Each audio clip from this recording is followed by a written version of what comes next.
Hey guys, welcome to We Are the Watchers of Movies.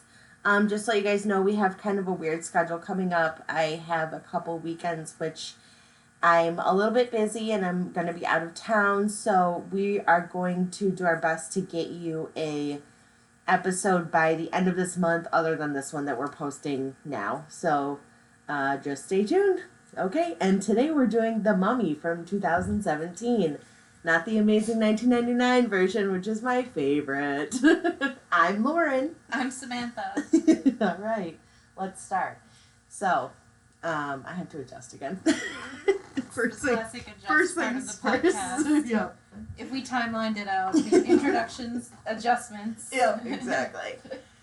So, as I was saying to you before, I think it's funny how much you hated this movie. I'm trying to think of a movie that I hated more than this one. Did you hate Star Trek Beyond more than this one? No. Oh my gosh. If somebody held up two movie cases and said you can only watch one movie for the rest of your life, and one of them was The Mummy and one of them was Star Trek, I wouldn't even think about it. Star Trek Beyond. I would stake Star Trek Beyond before The Mummy in a heartbeat. Oh man. This movie was terrible. I think I would take The Mummy, honestly. It was so difficult to watch. I hated it.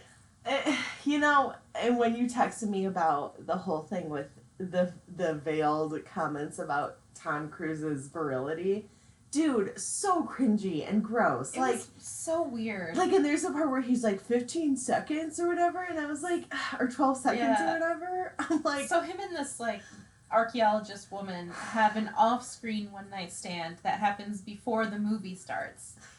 So then they meet again under, duress. And she's talking to this army general, and she was saying that they had a one-night stand. Why would you tell him that? Because, I don't know, but because Tom Cruise stole some map from her. Okay, so can I talk about that? She was asleep. Yeah, sure. Can I talk about that?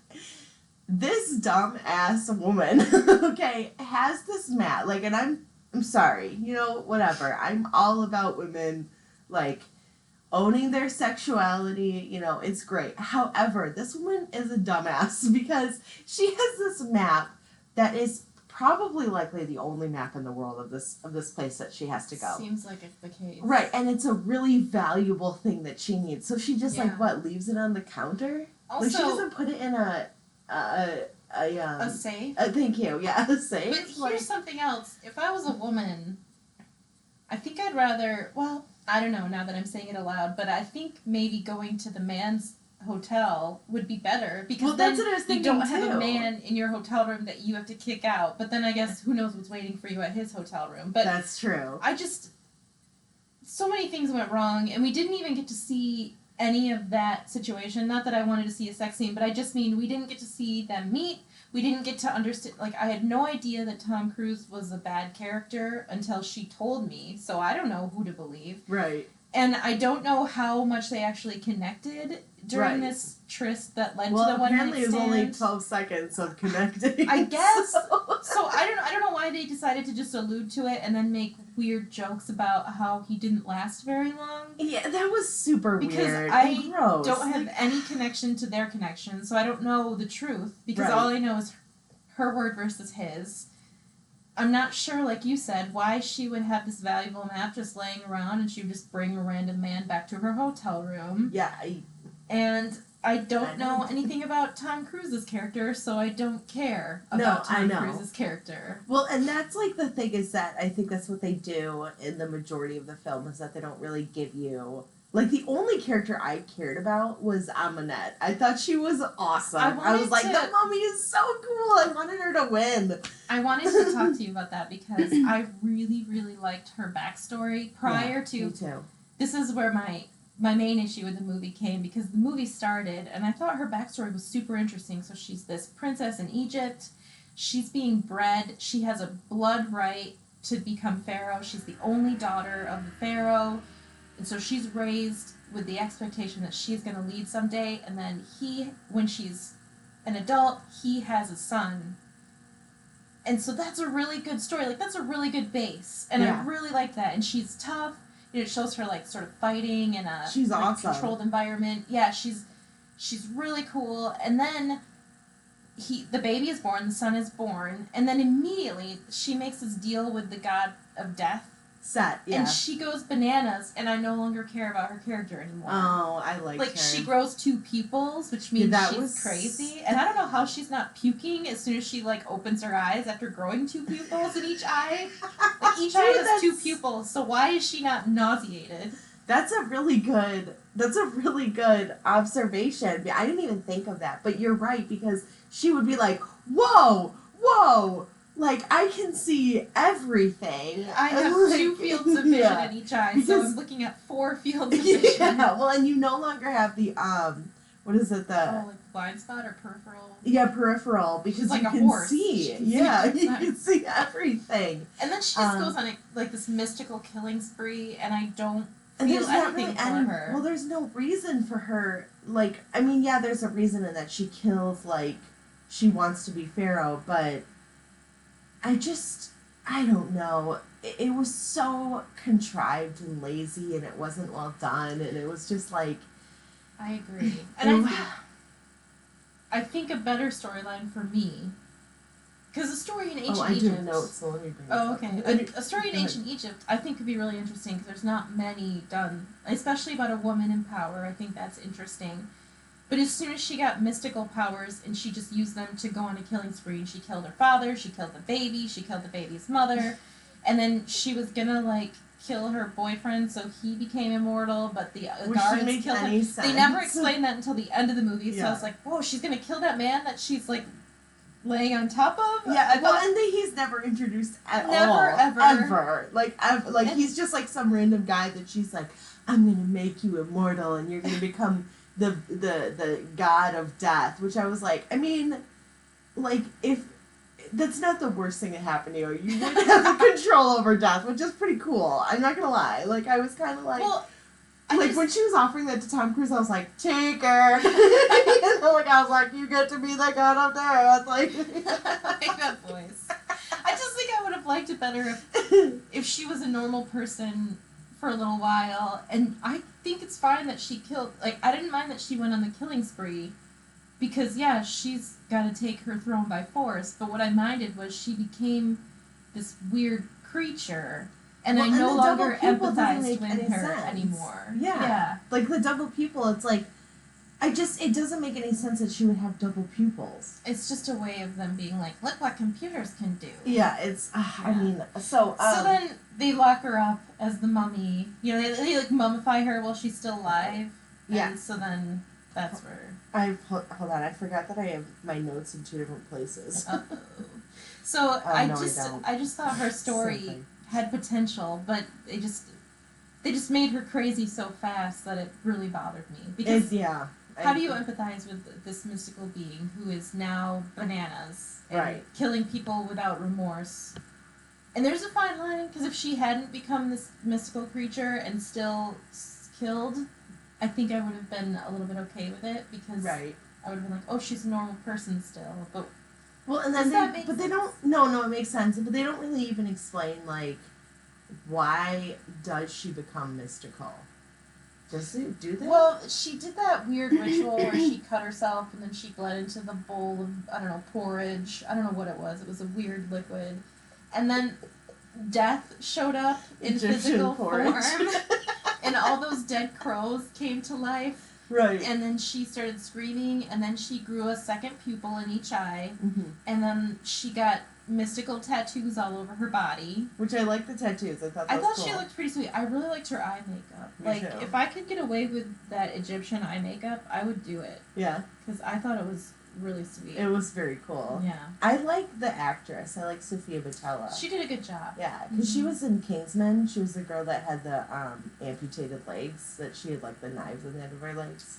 Oh. Yeah, she was she was Samuel L. Jackson's henchman. Okay, I know. I think I know who you're talking about. Yeah, she was awesome in that movie, and I've seen her in. She was also in Atomic Blonde, but I didn't really like Atomic Blonde. I thought it was really boring. There was a trailer for that before The Mummy. I tried to get into it. On the DVD, but I never saw the movie. It's not bad. It's just very slow. I see. Yeah, I mean, It's really not bad. I wouldn't, but anyway, it's not important. That's not what we're talking about here. So I did look up. They were saying that they had to destroy the ruby, and he like smashed the ruby. Mm-hmm. So I did look up how hard a ruby is, and it turns out that there's something called cleavage when it comes to gems, which means that like it's if there's like I'm just like just take this as like with a grain of salt because I'm not obviously a professional A gemologist. gemologist, whatever. But they said that rubies have very little cleavage or no cleavage, which means that it can't break. So you can't break a ruby. Oh, really? You can't smash it open. Yeah.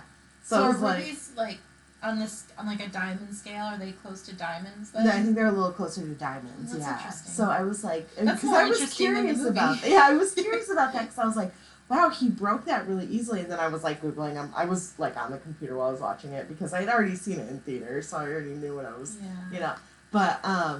But I was like, okay, can you break a ruby? And turns out you cannot. So I think the lore. fuck you, mommy. The lore of this movie was on a good pace at the beginning. Like they're excavating for like more tunnel trains in London, and they find That a was graveyard cool. or the Yeah, like that a was crypt. really interesting. Yeah, and so the knife that she used had to be paired with this ruby, and so when they like buried her alive basically in the tomb, they separated the knife and the ruby, and they like the ruby went with Crusaders in England and was buried with like a Crusader, and then the knife was put in some.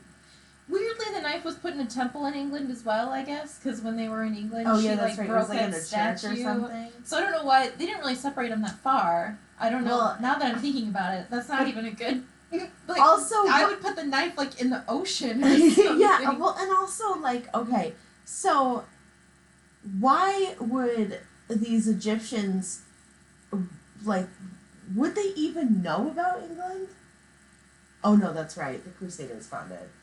Wait, But did where? they? I don't know. I'm Actually, forgetting where the was movie. no? I don't know if they explained I don't think they explained where they it. found the ruby and the knife because Yeah, the I don't Crusaders were not around at the same time that she was around. No, definitely not. She was Ugh, around it's just another example. hundreds, if not thousands of years before they This were. movie was a mess. Also, Jake Johnson, that's his name, right? I love him. Me too. But he was totally underused in this movie. Well, and he had no point to the. He had was no stupid. point in being in there. Like, He was, I thought that what they were doing, and you and I have talked about this movie before, and I'm not ashamed to say that I really enjoy the first National Treasure movie. because those are good movies. They're fun. Thought as soon as the movie opened up and Tom Cruise and Jake Johnson were having this cute little dialogue, and Jake Johnson was supposed to be like the doofy assistant who fights him, but Tom Cruise is like the expert. I thought, oh, they're copying National Treasure, and it's supposed to be Justin Bartha and Nicolas Cage, but nobody does it like them, so they should just not try to copy them, because it was painful to watch. Because I like Jake Johnson, but he's not Justin Bartha, who is a really good assistant who has quips, but also is smart, and Jake Johnson just has quips, and he's just like, no, I don't want to do this, and Tom Cruise is like, where's your sense of adventure, and it's just this really painful back and forth, and their relationship was cuter than like him and the woman's. Oh yeah. What was her even? I don't even remember her name. Her real name's Annabelle Wallace. We can just call her that because I don't. Yeah, what is her real name? Annabelle Wallace. No, sorry, you're right. You just said that. I meant her character's name. I don't. It doesn't matter. Jenny. Because I was gonna make a joke about Forrest Gump because I was gonna be like, because there was a scene near the end where he kept yelling Jenny, and I was going Jenny. I feel like this is Forrest Gump on Tom steroids. Hanks would have been better in this movie than Tom Cruise would have been. Like, oh my gosh. See, and Tom I think Hanks that's would never problem have done too. it. No, you wouldn't have. You would have been like, this is far under me, and I would have been like, good. Tom Hanks, yeah. I really don't think that Tom Cruise should have been in this role. I think it was that not they should Tom have Cruise chose role someone because he was else, supposed to be kind of goofy in this role, kind of like a throw caution to the wind in a goofy sort of way instead of Tom Cruise who just takes charge of things. Right, and I like his movies. movies. You know, I do too. Like, I like Mission Impossible. Mhm. I did not like Oblivion. I don't know if you Oh, ever saw I that. liked That was Oblivion. bad. I thought it had so a bad. weak twist, but I thought there was some parts of it that I liked. I hated it. Oh my god, this is the first time that you liked a movie that I hated. This feels so Is it? good. I feel vindicated. Oh my gosh. I know. I hated it. I thought it was bad. Really? Yeah. I really liked their Cloud House. There were aesthetically it was beautiful. Yeah. It was a beautiful movie, but anyway, we're not even talking about Oblivion. Like, we're just getting on to Oblivion. Let's just talk about any movie Other than The The Mummy. Mummy. So I did write some tropes like I did last time, because the first one is the funny sidekick. Ugh. Copy of audience. I know people make fun of Nicolas Cage, but just instead of The Mummy, watch the first National Treasure Yeah. movie. You'll get a good sidekick. The second one's combo. good too. The second one's good, but I just think if you want to put time in watching one movie, watch National Treasure, and Yeah. if you like it, watch the second one. Or watch the 1999 Mummy, Yeah, which there you is go. so much better. Also, this Mummy was actually not a remake. I didn't think so. It didn't Yeah, seem it like the was, movie at all. It was supposed to be like the kind of like the start of a dark universe, which was supposed to be like Frankenstein and like the thing from the Black Lagoon. Okay. And they were talking about making Bride of Frankenstein, because of course I did my research after this and I looked some stuff up. But it sounds like they are working on the script, but who knows? Because I don't know. Because when I Googled it, it said that, and I don't know how right this is, but it said on Google that the box office was $410 million. Are you serious? Yeah, but then when I was looking at Wikipedia, it said that it didn't make that much. But then the budget was 125 to 195 million, so they made almost double their money back, Wow. or more than double their money back. Well, I think Tom Cruise has a pretty good track record, so he probably fills seats. Yeah. And then once word got around, maybe people stopped. They were like, I I hope. don't want to watch it. Yeah. So anyway, more tropes. The token angry black guy, Oh my gosh. because Yeah. he was only in it for like 2 scenes, and then he Just- was killed off. yeah, like, just yep, angry. just not in there for really any reason. The helpless female love interest that does dumb shit despite her seemingly high level of intelligence. She was annoying. She bothered me because She bothered me too. I thought she looked. This is gonna sound weird because I thought she looked like a model, more like a model than an intelligent person. And I'm not saying that models can't be intelligent. I feel like the original Mummy cast Rachel Weisz, which she's so pretty, but she also has like a very studious look about her.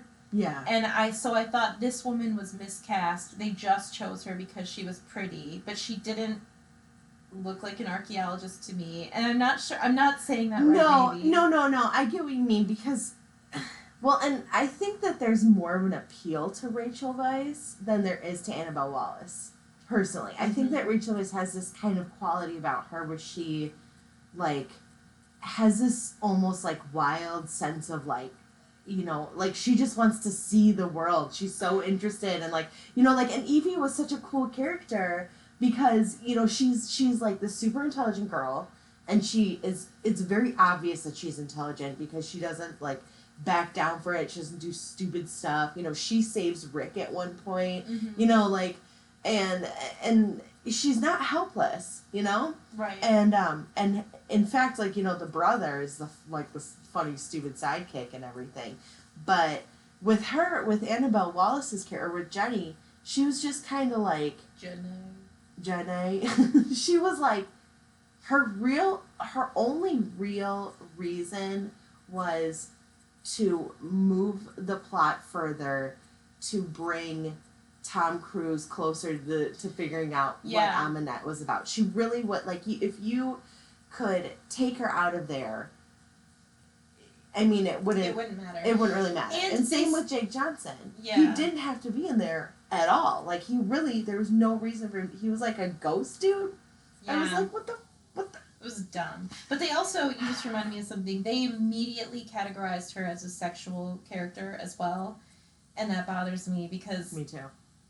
I think it's fine if you have characters fall in love and they have sex. That's not bad. And women like having sex. That's not bad. But immediately, her purpose for being there was that she had had sex with Tom Cruise. So she's not. She's already not just a character. She's around because her and Tom Cruise Right. had sex. Well, and it's almost like it almost makes her like an unreliable source of like information. Yeah. Because immediately the audience is like, oh, so she just went to this guy, they hooked up, and then he stole her shit. She's irresponsible. Yeah, so she's irresponsible. For sex. Like she's so sexualized that she's irresponsible with it. Right, and that's like, and I'm like, so your boss, who has this whole like crazy lab, relies on you. Oh my gosh, that's a whole relies on you to keep to keep this map safe. Mm-hmm. And the first thing she does is she's out in the field, and so she hooks up with some dude.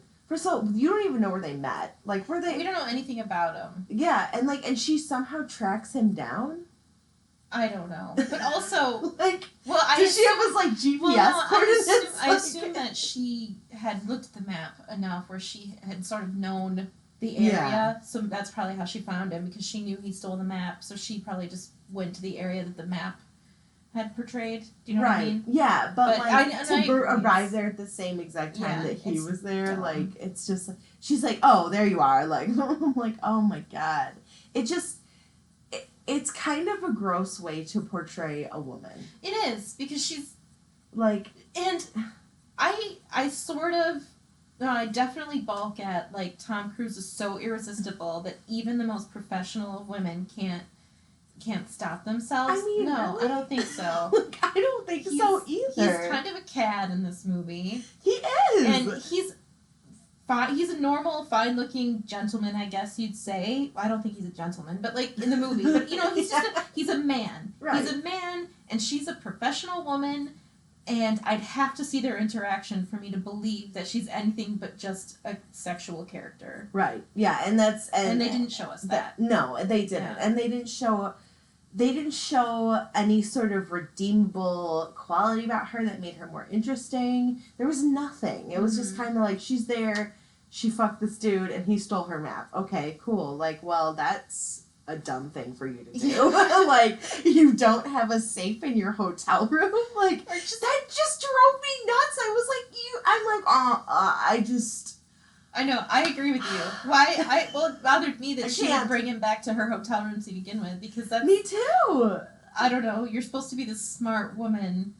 Just, apparently not. You know what you should do? If you're on vacation and you want to have a one-night stand, you guys should pitch in on a hotel room together. Yeah, there you go. At an hourly rate, or for their sake, apparently a 15-second rate. Do it, and then just move on with your lives. And then the only thing that's stolen is your a little bit of time. Dignity. A little, yeah, well, I don't know. I mean... No, I'm kidding. I mean, whatever. If you don't have one-night stands, I don't you care. might get an STD, but yeah, that's true. You're an adult. You can make your own decisions. Just, there's, like, I heard somewhere that, like, gonorrhea is becoming so evolved as a STD that they're, like, having a hard time curing it. Ugh. Yeah, so... Good luck, Jenny. Jenny. Yeah, I don't know. I'm afraid to trust you with my valuables because you're just going to go and meet some man, bring him back to your hotel room. I know. I mean, and, like, how did that not get her fired, like, immediately? You know, like, I'd be like, wow, she's probably Jenny, done it before. Maybe Russell Crowe was like, Jenny, not again. Jeez. Jenny, I swear to God, you're making Mr. Hyde come out. To the moon, Jenny. God, she's... this whole thing is the worst. I would have liked it more if her and Tom Cruise would have met each other when we meet them. And then maybe sometime down the road in the movie they have this weird sexual encounter. I would have been like, okay, that's believable. Right, I agree. But, like, just, But, and he's so, like, weirdly attached to her, too. Yeah, I mean, I kind of was like... I mean, and not to sound like a bitch or like a psychopath or something, but why bother bringing her back to life after she's been dead for so long?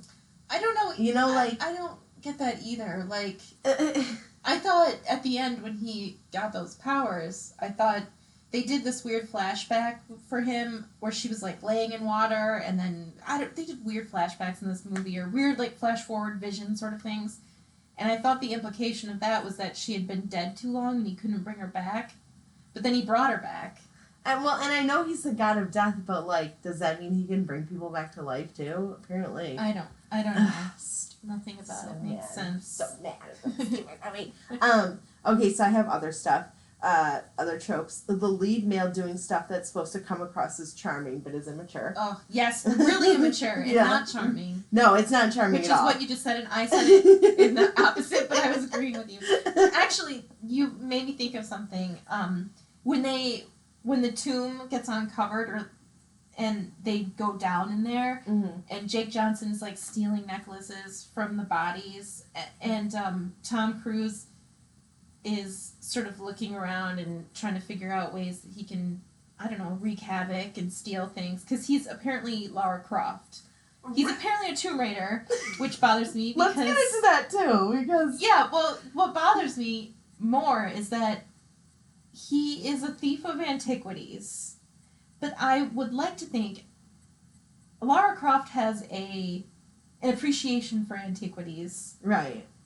I don't think that she would immediately go into a tomb and start, like, wreaking havoc. He had no respect for anything that was in there. No. And the woman was down there, and the woman was, like, recording herself, being like, okay, I see all these signs that it's this, this, and this. It's not a mummy's tomb. It's, like, a prison. You know, like, there weren't any of the signs of being taken to the afterlife. It was more like it was being guarded because something Right. was in there that shouldn't get out. Right. And so she's looking at all these signs, and she's actually sounding kind of smart. Right, and that was like the only part Yeah, that I the liked her only in. part. Like, And that Tom Cruise, I thought that scene was cool, like the way it was done. Yeah. It was really well, really it interesting. was started out kind of interesting. I thought, maybe it won't be so bad.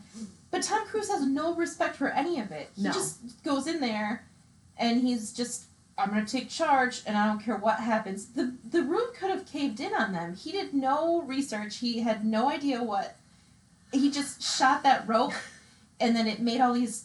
Okay, as soon as all the spiders came out, I thought, this movie's terrible. I hate it. You know what, I was kind of thinking that too, because it was like, they're all the same species of spider, first of all, and for some reason they're all, like, And they this is the event that triggers them from coming Yeah, down. where like, were they why? all hiding? Yeah, like, what? Oh, And God. also, I But know where they were don't know if you've hiding. ever seen a picture of a camel spider, because that's what he said it is. They're like this. They're like, For 1 second, I Like, thought, I wonder they're what they huge. look like. I should look them up. And then 1 second later, I thought, you're crazy. You'll have nightmares. So Yeah, I they're didn't like- look them up. they're like 8 inches long. Oh, They're jeez. huge. Yeah, Gross. they're ginormous. They're disgusting. So um, he didn't behave like someone who is well versed to being in tombs or places where he's No. stealing antiquities. He behaved like a pinball, I guess. Well, just But he's not like a Tomb Raider. That's not his profession. He's in the army. He's in the military.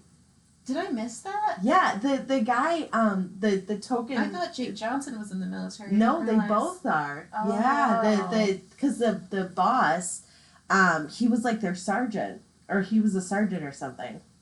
Oh Or yeah, I lieutenant thought. or something. I don't remember know. that I don't conversation remember. now. I think I was too busy, like, Hating it. getting upset.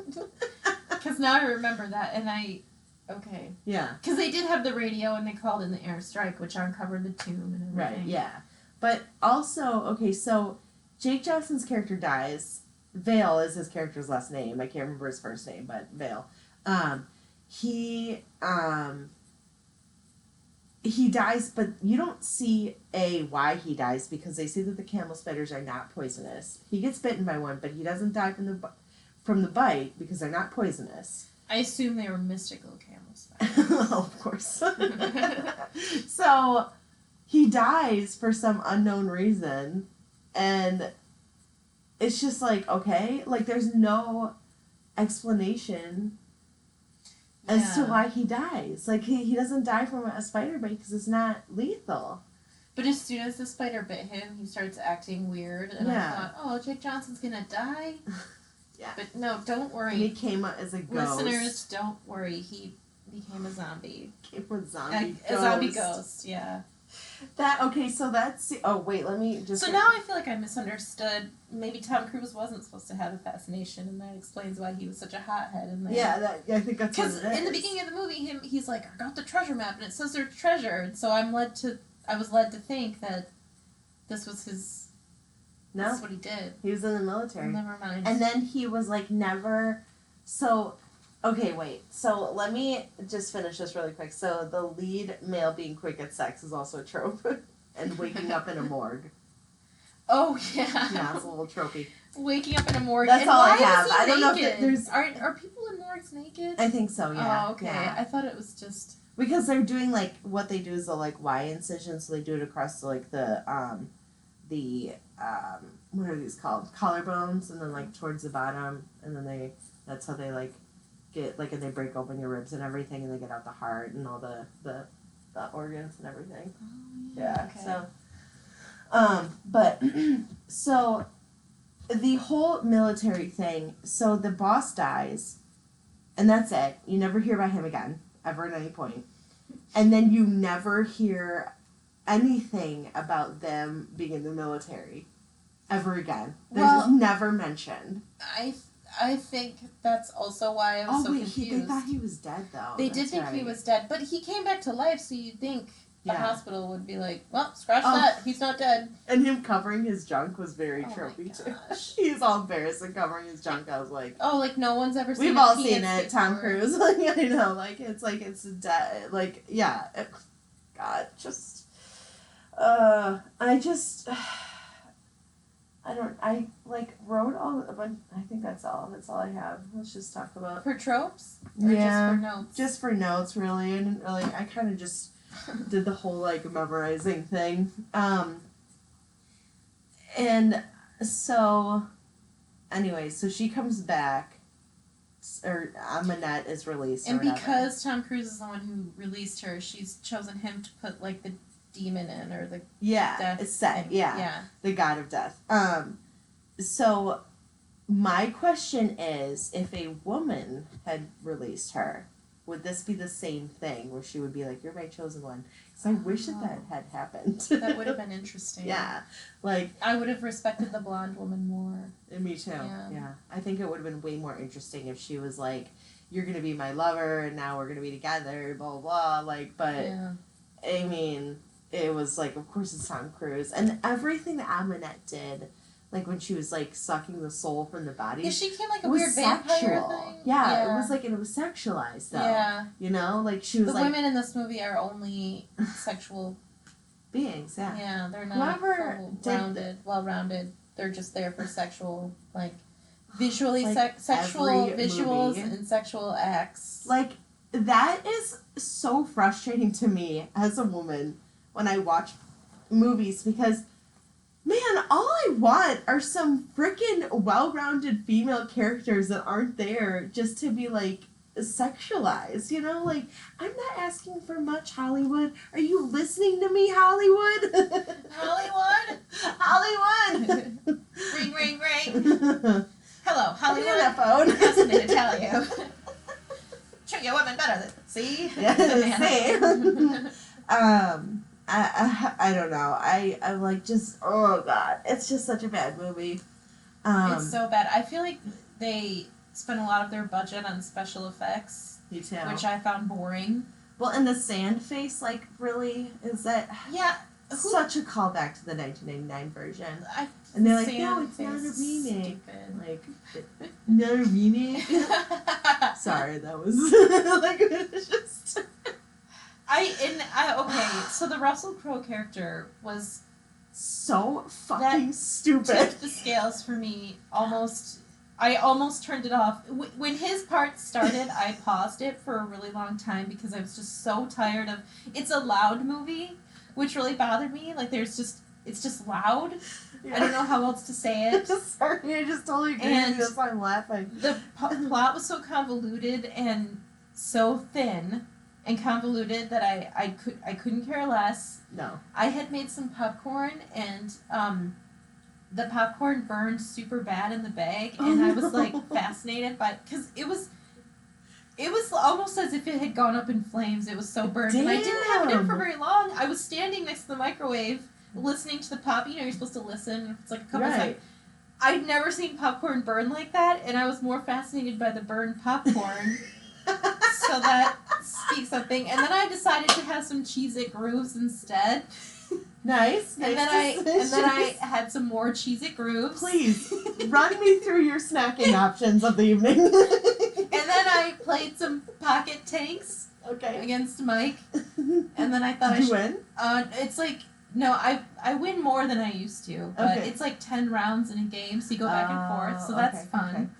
And then I thought maybe I should play it again. And then I was texting Mike a little bit, and I was texting you because you were watching Point Break. Yep. I was watching Point Break, which I liked. I thought it was very good. Yeah, and then I love young Keanu Reeves. Me too. I like Keanu Reeves. Cutie. And I love you texted me and you said, "How's the movie? You should be almost done by now." And I was like, "Ugh, I'm still in the middle of it because I paused it for a while."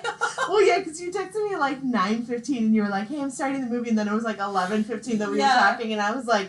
The movie's, I don't even think, like 2 hours long. No, I took a little break because it was so terrible. It was very bad. And then I did that a lot with The Longest Ride. I think I took like 3 breaks. I watched The Longest Ride in 2 nights. And if I would have had more time, I probably would have watched this movie in like 3 nights because small doses.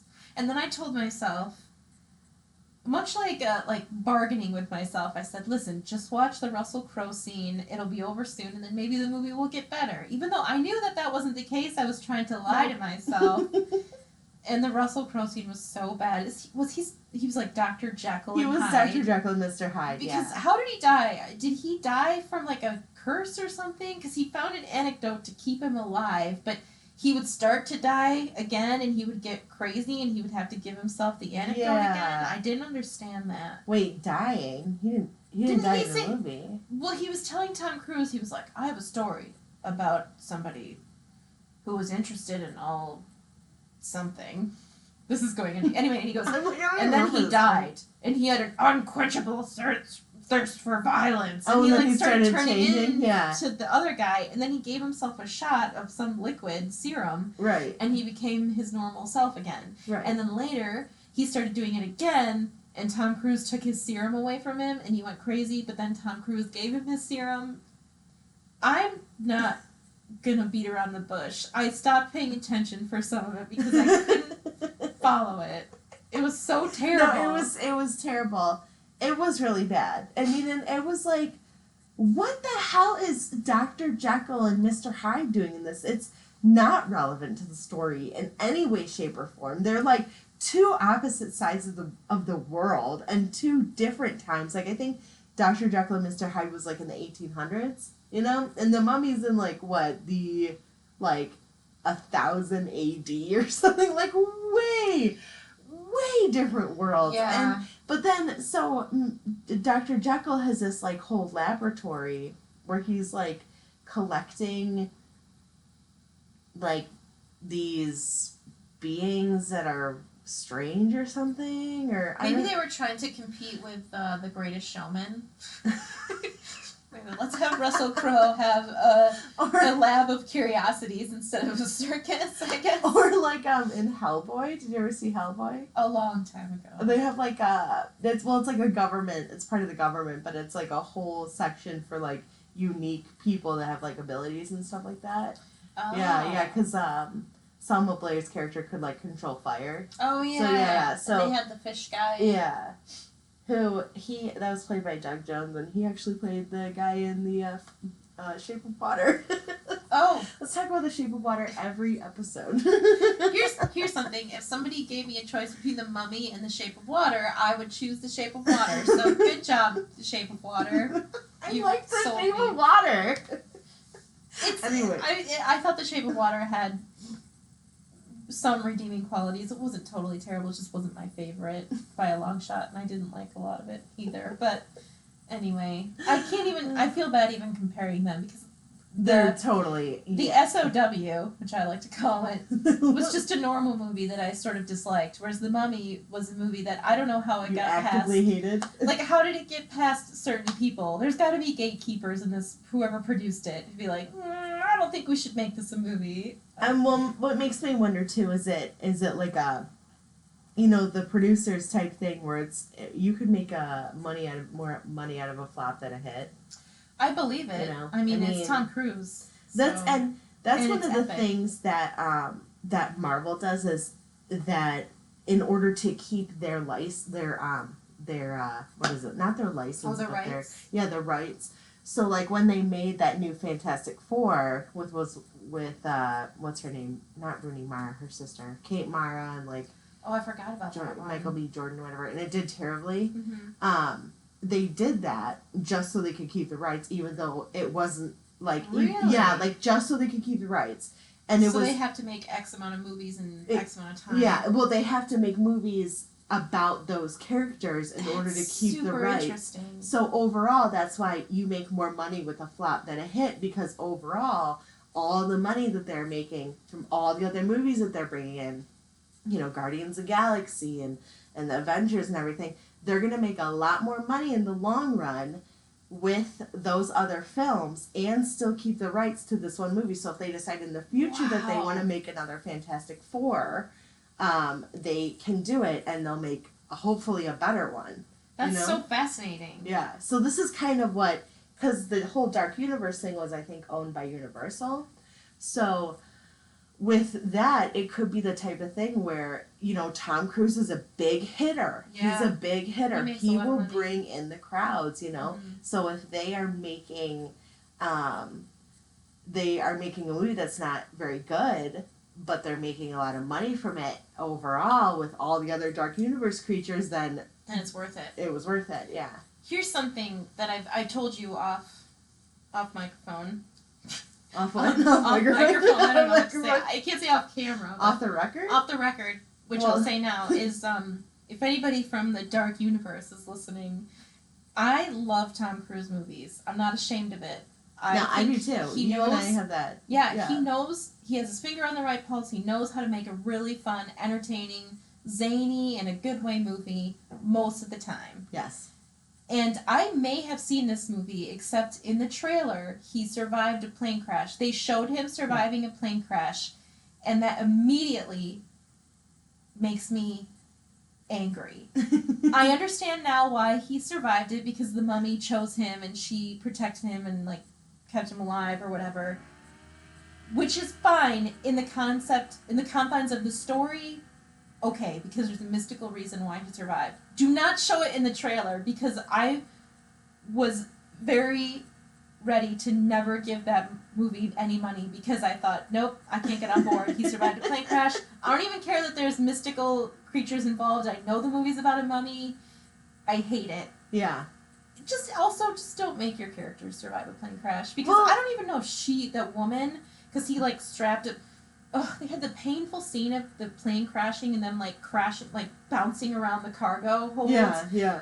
And Tom Cruise is so good that he was able to put a parachute on her while they're bouncing around. Yeah. And then he pulled the string and she flew out. And I thought, I don't know if she would even survive that, honestly. Well, and I was thinking that too, because I've read in something about when you go skydiving is that if your body's not in a certain position, you could actually snap your spine. Yeah. That's, or and people who fall in movies and get caught by when Mary Jane gets caught by Spider-Man. Yeah, because it's such a sudden jolt. Well, and it's the same thing as getting a concussion, because the concussion is your brain slamming against your skull. So it's kind of the same idea, where if you're suddenly falling and then you come to a complete stop, guess what? Things are going to happen to your body, because your body doesn't know how to deal with that sudden and complete, stop. Yeah.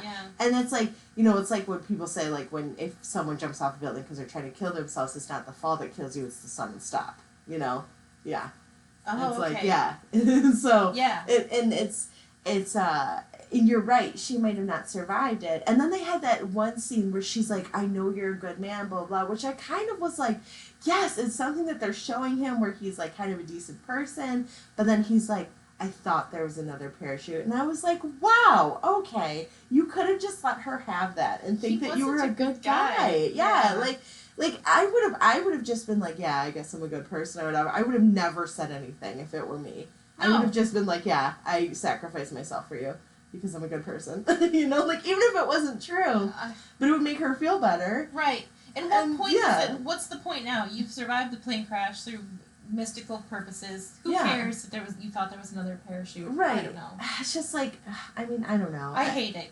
If someone survives I'm repeating myself, but if someone's going to survive a plane crash, do not put it in the trailer because you won't get my money.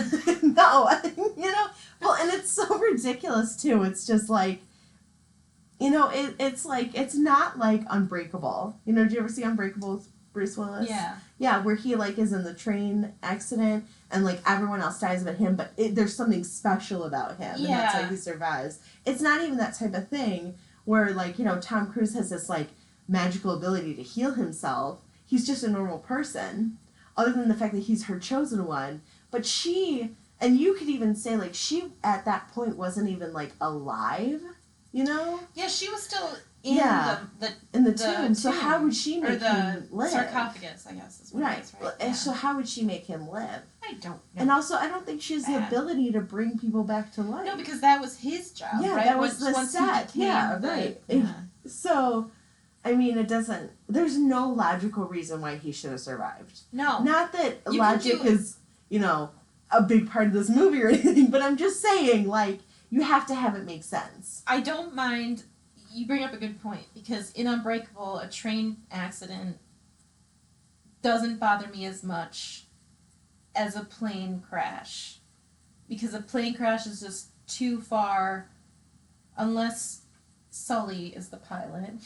That's a joke. I made that joke to Mike yesterday because I was complaining about the movie, so I'm rehashing it, but I just can't get on board with it. No. I mean, I would love it if people survived plane crashes. I would love that. That would make me happy in real life. But in a movie, it's too ridiculous. It is. I agree. Unless it was done in a way where because clearly the plane was going down. Like, and the pilots were dead. It lost a wing. Yeah. A wing came off. Exactly. And the pilots were dead. Like, you saw, there was like a crow that flew into the guy's mouth. Yeah. Like, that dude was dead. Like, did you see the movie Night and Day? Yeah, with Tom Cruise. I think we watched it together before. Maybe, yeah. This is a good example. In Night and Day, the plane is crashing, but Tom Cruise knows how to land it. So he gives it like a really awkward and violent landing in a field, and I like that. Right, I'm okay because with it that. makes sense. Because he knows how to fly, and it's not a graceful landing, it's not a good landing, but he enough to survive, and that's okay. Right. So, but this movie, the plane lost a wing. Right. So there's no way anyone and can they're jump spinning on. around and around. Like, yeah, I mean, well, and that's the thing. That's the thing. So it's like, it's just, there's just a lot of loose ends. Mm-hmm. There's a lot of loose ends that never get tied up, that don't make any sense. There's no reason he should have survived. There's no reason why Jake Johnson should have, like, died. You know, like, there's no reason for even Jake Johnson or Annabelle Wallis to be in the movie at all. They're pointless. And why the hell is Dr. Jekyll in it? Like, for fuck's sake! I don't even know. I don't like Russell Crowe that much. I don't like Russell Crowe that much either. Like, I feel like he's a similar character in most of his movies. That's how I feel about Leonardo DiCaprio. Yeah. I think, well, actually, because I watched maybe 2 minutes of Shutter Island last night because it was playing after Point Break. Oh, okay. And I was kind of like, you know, because when I go on my couch, I like to build my nest, so I always have like 15,000 pillows and like a ton of blankets. So it takes me some time to get all my stuff into my bedroom because I was like, I don't want to sleep on the couch, I want to sleep in my bed. So it was as it was playing, he had this like horrible Boston accent, and I was just like, you know what? Like, that's so typical of you, Leonardo, to have a Boston accent in your movies. Like, in every single movie I've seen of his, he always is, like, from Boston. No, he's not. Yes, he is. I think you're making a gross generalization. I think I am, too, but I still don't like him. And I'm very upset that he's going to play H.H. Holmes, because I don't think he can do it. That's the last I'll say about that. It's okay. Except for I won't, because I'll talk about it a lot. I think he has I like Leonardo DiCaprio, not because I think he's a dreamboat or anything. I think I've seen movies with him, like Romeo and Juliet. I really liked when I was young. I still probably like it now. I just haven't watched it in a long I haven't time. seen it. And I like him in The Departed. And there's, so I've seen movies of him that I like him in. I like Titanic. Oh yeah, I like Titanic. I think as well. I love Titanic. Actually, I think Titanic is a great movie, and a lot of people give it like, I was watching it with Patrick, and we were talking about it like during the movie, and when we were together, and we were both like, this movie is fantastic. I don't know why people give it such shit, and it's like it is really well done, and James Cameron is very good at making you care about the characters, and he actually has a lot of. So I know I'm going on a total tangent. Anything to avoid the movie. Right. I feel like I have something in my eye right now. There is James Cameron actually has a big attachment to the Titanic because he was one of the first people to actually see it in person. Oh, cool. Yeah, he built a submersible with a bunch of other guys. There was only one person submersible that could get down and be tough enough to survive the pressure of the ocean. Oh yeah. Because it's a mile down, and so he got to see the Titanic. One of the first people to see the Titanic in person, and this was cool. before he made the movie and everything. There's actually a whole documentary on it. It's super cool because I love deep sea shit. It's one of my favorite things. I like that you say you love deep sea shit. It's almost like a juxtaposition. I love deep sea stuff. I think I love deep sea fish. They're all gross and disgusting, and I think they're so cool. I don't know. It's neat in today's world. It's neat that there can still be mysteries. The deep sea is still a mystery because the whole ocean is. Yeah. We haven't conquered it yet. We've only discovered really 5% of the ocean. It's pretty cool. Isn't that crazy? Yeah. And they're so. It's so fascinating. Anyway, so that's total. I like Titanic as well. I went through a period of time in my life where I was like, Titanic. I really liked it when it came out, and then I went through my roaring 20s where I was like, I'm too cool for Titanic, and then I happened to see it. Somehow I watched it again, and I was like, what was I thinking? I love Titanic. I know, it's a great movie. It's like pop music. Everyone goes through a period of time where they're like, I'm too highbrow for pop music. But then you realize, no, pop music is fun. I'm not ashamed to like pop music. No. Pop music. Pop music. I was actually talking to one of my coworkers yesterday about Avril Lavigne and about the whole emo thing because I wanted to be emo so bad when I was a teenager. But you know me, I'm such a happy person that I'm not an emo person, but I was obsessed with Avril Lavigne and the way she looked, so I always had those little skinny ties and really? my hair oh my was gosh, long I wish and I would straight. have known you at that time. God, that's amazing. It was embarrassing. I was super obsessed with Avril. I always wanted to be punk rock when I was in high school, except I just I don't like being dirty and wearing patches. I don't know why I associate punk rock people being dirty, but No, I can see it though. I can see what you mean. Yeah. Sid Vicious looks like he. Yeah. I mean, I don't think he's alive. I had a big patch for the band The Clash. It was big, and I had a jean jacket, and I had my mom sew it on the back of my jean jacket, and I went on a trip to Florida, and I felt super cool and punk rock with that jacket on. But then I got home, and I was like, I'm just a poser, so I took it off. So it was on my jacket for maybe 2 weeks, and then I took it off because I was like, I'm a poser. I like The Clash. Yeah. I mean, that's why I thought I was a poser, because I had a greatest hits album of The Clash, so I liked the greatest hits, but I didn't do any deep dives and I watched all the handheld crappy videos from performances they did in the 80s and 90s. I don't know. I get what you mean. I'm a fan of The Clash unless you ask me any deep questions about The Clash, Yeah, I get what you mean. Yeah. I get it. I'm like that about every band except for Queen. Queen is the only one where I'm like, I know a lot about Queen. Well, see, I really love Blink-182. Yeah. but like Blink-182, it didn't have the street cred that the Clash did. So if I should have put a Blink-182 patch on my jacket, because then if somebody asked me about them, I could have been like, oh yeah, I have all their albums, Yeah. But I didn't. You'd be like, Blink-182 is so baller. I'm not afraid to say that I was trying too hard to be cool. But that's okay. Then I think we all were. to just be myself. Exactly. There you go. And that's such a beautiful story. But it takes a long time to get there, I think. It does. It's a journey. Yeah. It's a journey to, accept you for you. I think it's just like you get to the point where you're like, you know what? Whatever. I don't want to be anyone else. I want to be me. Anyway, let's get back to this terrible movie. Okay, so let's get to the end, because I think we're getting to the point where we're done. Yeah. So the end. I wanted him to become Set because I think that would have been really interesting. And also, I think it would have been a cool story to actually see them, like, traveling around the world and, like, with each other. I didn't like that even though he became a bad guy, he had to be a good guy, bad guy. Because I agree with you. I thought it would have been pretty cool if he would have became the creature and she would have been alive, and then they could have been the villain, because they set it up for a sequel big time. Oh yeah. If they had been the villains together, that would have been cool. Sweet. Like, Tom Cruise could never be a villain though, but I think it would be pretty sweet for him to be a villain. I think so too. And like, I'm like, my legs cramping up.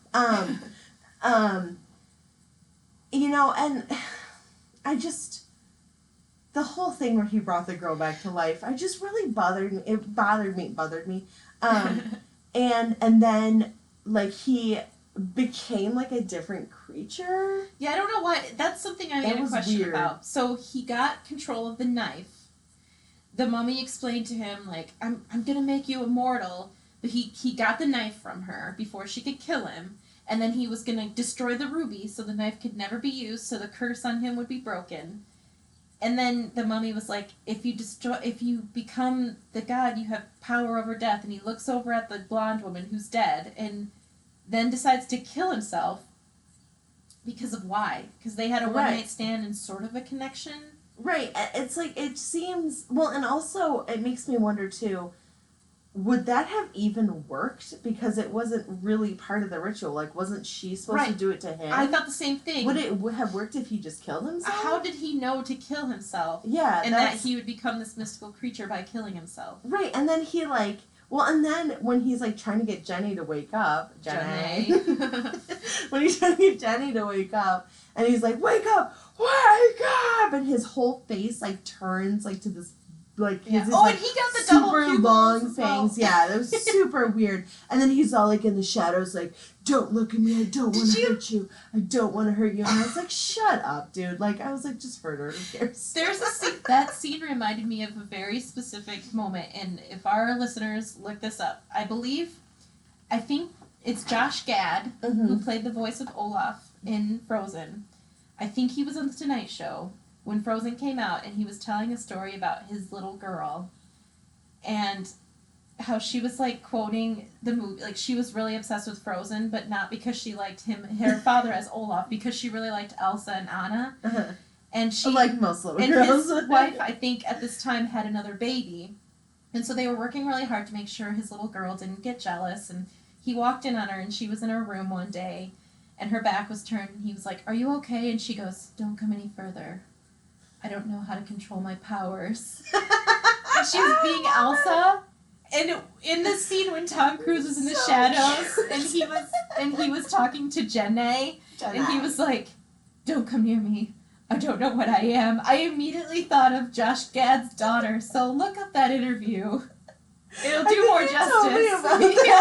Like, that's so. That reminds me of something that I would do when I was a kid. When I was a kid, I knew the entire monologue in the beginning of Beauty and the Beast. Oh, really? The entire thing. I could recite it. I don't remember it now. But. I used to play, like, there was a mound at Holland State Park in the sand, and I used to, like, push myself up on it and be like, part of your world, like Ariel. I love it. And you were like, imagine your hair is like flowing behind you, and you're like, oh. So, yeah. So look up that interview if you want to compare the two scenes, because I think Tom Cruise got some acting advice from the little girl. Gad. I don't know how to, little Gad, baby Gad. Yeah. Mini Gad. Oh man, yeah. So that was a terrible movie overall. So would you recommend it to anyone? No, don't watch it. I would not either. It's terrible, and it's set up for a sequel. Yeah. Because he brought Jake Johnson back to life, apparently. Right. And then they're riding horses. Horses in the. Were they riding horses in the desert? Or were they camels? I think they were horses. I think they were horses. Yeah, It's I can't weird, remember. anyway. Yeah. It is weird that they're riding horses, and it's like, it's such a, I think I'm done talking about the movie. Actually, Yeah. Are you done? You think you're done? Oh, I'm done. Yeah. The Okay. movie's terrible. So, we are now on Spotify, which I'm super thrilled about. Woohoo! Thank you. One of the guys from the meetup group who found us on Spotify. You're the best. Yeah. His name is Dustin. He's cool. There you go, Dustin. I've never met you, but you Like, sound "Ooh, like Dustin." you know your Spotify. And we are on iTunes. I don't think all of our stuff is on iTunes. Unfortunately, I did finally figure out how to unhide it after like 2 weeks, so that's good. Good job. Thanks, Nice work. Thanks. So, leave us a review, follow us, subscribe, do all of that stuff. Comment and let us know what you hate or what you like. Yeah. Preferably what you like, but if you have some comments about Right. what you hate, be nice about it. Follow us on Instagram. We don't come up as We Are the Watchers of Movies. We come up as Watchers of Movies. So just find us like that. And we also have a Facebook page. So follow us there and comment, whatever, and tell your friends about us. If you have any ideas for movies, maybe Yeah, throw them totally. out. I have a list, but If I'm always looking for, if we watch The Mummy, we'll pretty much watch everything. yeah, pretty much. Watch Mono, Sands of Fate. Did you ever Yeah. see that? I have seen just very small bits of it because I think it was a Mystery Science Theater Yeah, 3000. I watched the I whole didn't thing. see It was the episode, but I've seen horrible. like tiny clips. It was so bad. It was almost good. Yeah. It was pretty funny. Anyway, that's not. The Mummy will never get to that point. No, it's not. It's not. It's not going to be a cult classic. Yeah, no, definitely not. Anyway, bye. Bye.